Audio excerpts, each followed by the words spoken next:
Imagine a world where meat is produced without farms, without slaughterhouses, and without the environmental damage of traditional agriculture. Sounds like science fiction, right? Well, it's becoming a reality with 3D bioprinted food, a breakthrough that could revolutionize food production and even help solve world hunger. So, how does it work? 3D bioprinting uses bioinks made from real animal cells to build structured layers of meat, muscle, fat, and even connective tissue.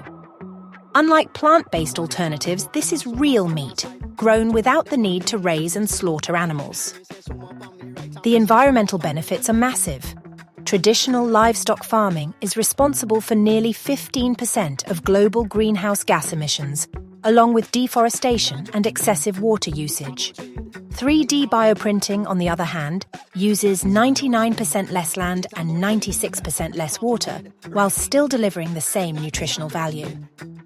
Several companies, like Aleph Farms and Redefine Meat, are already developing bioprinted steaks and burgers that taste just like the real thing.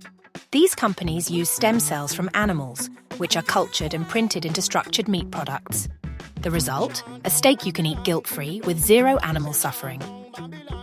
But beyond gourmet dining, could 3D bioprinting solve world hunger? In theory, yes. Bioprinted food could be produced anywhere in the world, even in regions where traditional farming isn't possible. With scalable technology, we could mass-produce nutritious lab-grown proteins for people in food-insecure areas. Of course, the big question is, will people accept lab-grown food? Studies show that consumer acceptance is rising, especially as the taste and texture improve. Some experts believe that within the next decade, bioprinted meat could be cheaper than traditional meat, making it an easy choice for consumers. 3D bioprinting isn't just about the future of food, it's about the future of our planet. With benefits for the environment, food security, and animal welfare, could bioprinted food be the key to ending world hunger? Let us know what you think in the comments, and don't forget to like, subscribe, and hit the bell for more biotech innovations.